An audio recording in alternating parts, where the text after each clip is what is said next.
As the chapter begins, Eddie reveals that he drinks more than he should. Still, he doesn't think that drinking is the aspect of his life he should concern the most. Unless the day he went to class with a hangover, in his perspective, it doesn't affect his life very much.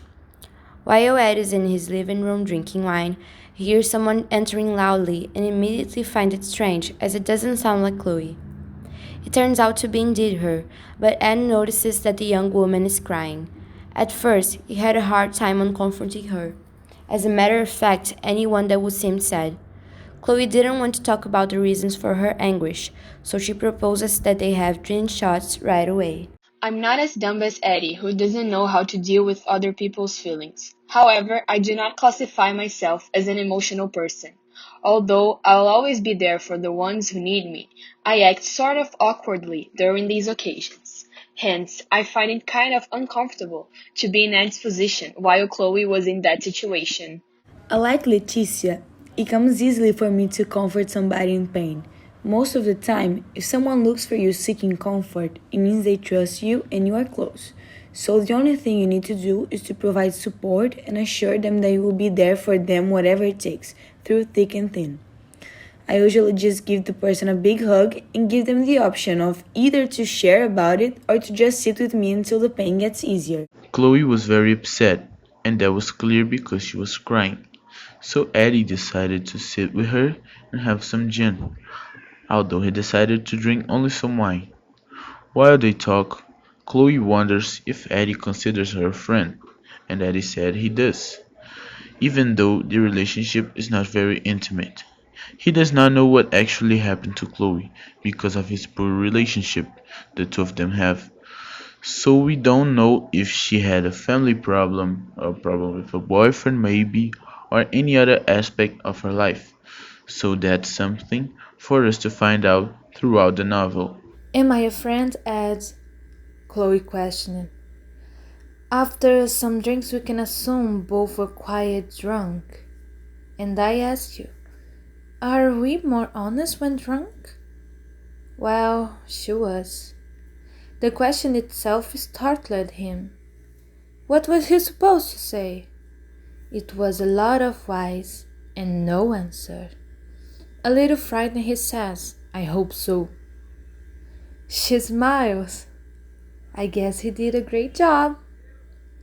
And she continues her sincerity, saying she'll never hurt him. Isn't she already doing it? That's what Chloe didn't know. Her existence did cause some harm to Eddie. But why? Was he afraid that everyone around him might get hurt? As I said, it's a lot of whys. And then, that's when the doorbell rang. As Eddie opens up the door, he sees himself face to face with two policemen. He invites them in, and without much thinking, takes them to the kitchen, where Chloe was sitting, as miserable as one can ever be. After she left the room, the policeman asked him all about Mickey again.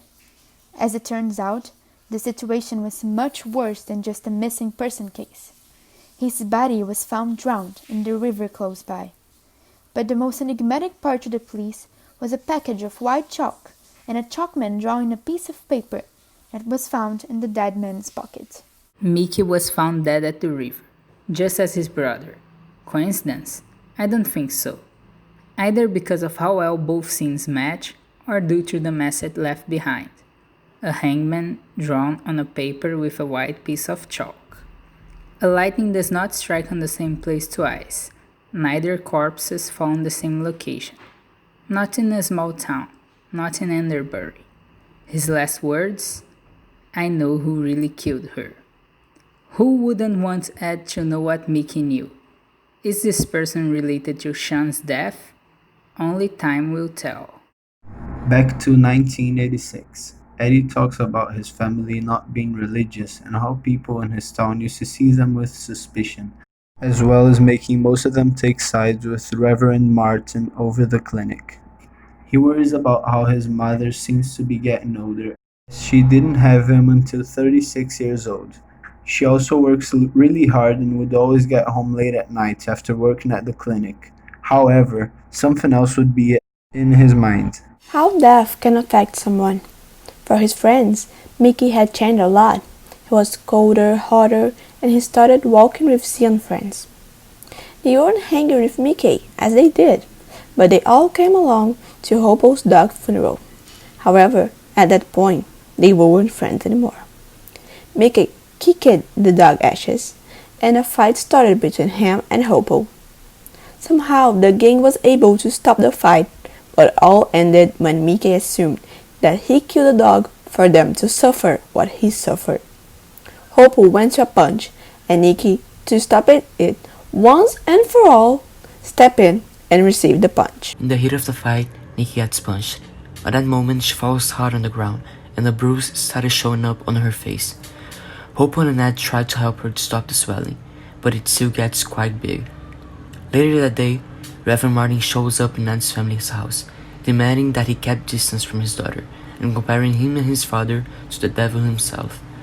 Nevertheless, his father managed to turn the situation on an extraordinary way, using passages of the own Bible against Reverend and confronting him because of the awful things he did to his own daughter.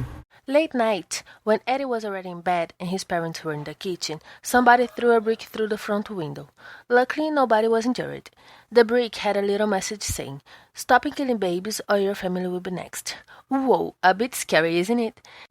They called the police again, and afterwards Eddie, for the first time, heard his parents arguing. Daddy sounded angry and upset, while Mom looked tense and taut. There's one thing that caught my attention in this part, which is the moment that Eddie's father seems to be worried about his kid, and apparently his mom doesn't realize this because she's too busy with work stuff and is hardly seeing her son. After the argument, Eddie's father leaves the house and goes for a long walk, and meanwhile, Eddie hears his mom crying. The responsibility of raising a child is not something easy. Parents have to deal with a lot of new feelings, demands, and questions.